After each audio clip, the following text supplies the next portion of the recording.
And has anyone raised, maybe in the next session that you have, if you do meet up, that you guys try and write a little bit about the pandemic experience? Has that come up by anybody as an option? We got a groan. I got a groan. Got a groan. Oh no, we don't really want to write about it. We're living it. We don't want to write it.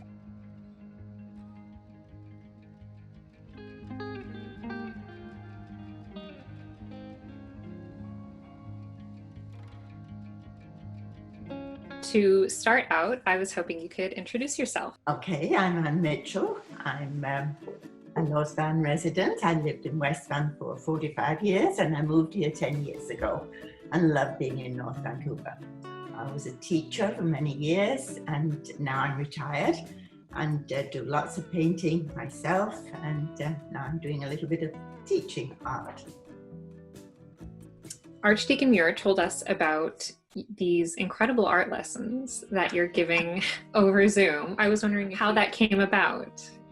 Oh, it came about because I had offered some art classes to anyone at a Christmas fair a year ago, and two ladies signed up. And of course, I never could do the classes. So one of them was a grandmother to two girls who I knew through church. So she phoned me up and said, could I teach art? So I can do it in the garden. So that's what we did. So we met in the garden. I prepared all of the stuff ahead of time because I had to be very careful because they were in a completely different group than me.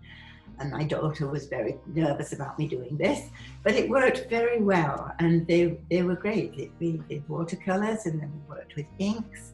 And they took their little finished work home and they were quite thrilled. And they framed things. And so we did that for a few weeks, just once a week in the garden. And then of course came, they went back to school. So then I had a call from their parents saying, could we continue with the art classes, at least for Natalie, who's very talented. And I said, well, yes, I think so. I can keep my distance.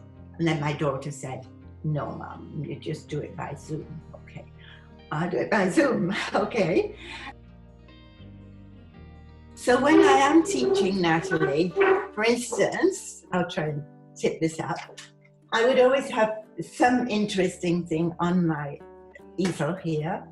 And maybe here we're talking about working with greens and mixing different greens and this kind of thing. So this is the kind of thing I would do. I would talk about it and ask her to, on her easel too, or on her table, she will begin to practice with greens and mixing different ones. And then coming up with an idea, would you like to do something like this? And then this is a completely different kind of one, you know, with much brighter colors. And then I'd say to her, it's up to you, you know, you decide how you're going to do this. So I just do a little chatting at the beginning and then we chat all the way and she works. In fact, I'm just now going to hold it up for you to see. I think this is what she came up with herself. Okay. You know, so she did her greens, but she just whipped that up in an hour. It's wonderful. She's very good at this. And it seems to work. And this is how we do it. So what else have you sort of explored together? Oh, we began with clouds, trees. She loves trees. And we do a lot of landscapes. And distant, yes, so we've worked also on perspective, looking down a street, and now everything gets smaller and smaller. So I'm trying to do those kind of things, but just make it enjoyable for her. And she's really quite talented, so it's a pleasure to do that. Was it a challenge adapting from teaching in a garden to over Zoom? I imagine that's a completely different experience, especially as an art teacher. Yes, I didn't quite know how I'd go about it. But it's because I just demonstrate. So often there's a blank canvas here. And so if we're doing clouds, and then I can demonstrate this is what I do with the shading under the cloud. And she is very good at following those directions. And it is one-on-one, which is lovely. I mean, I used to teach classes of 30 children. So you yourself are an artist. How have you felt about being creative during a pandemic? Has that changed at all?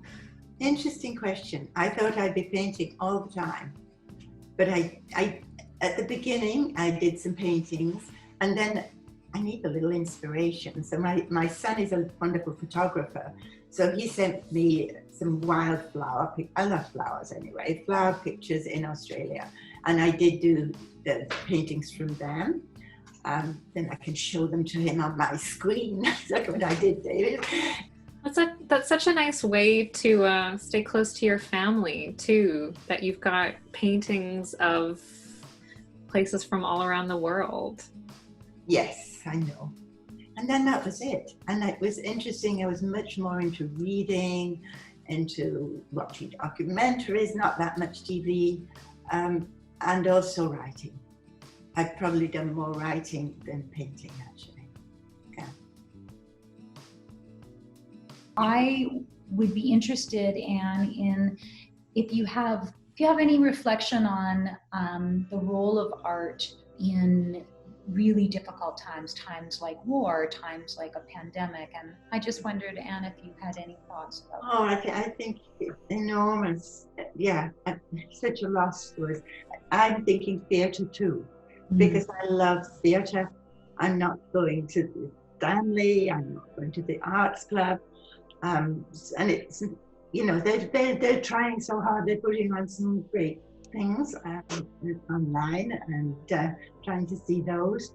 But I think art and the theatre are just so important to us. I think this has shown more than anything how much we need the artists, and we need actors, and they're so important to all of us, I think. Yeah. Yes, I think there's, and I'm going to paraphrase this incorrectly, but I believe was some question put forward to Churchill during the war where it was like, well, should we close down the theaters and the cafes, you know? And he said, but isn't that what we're fighting for?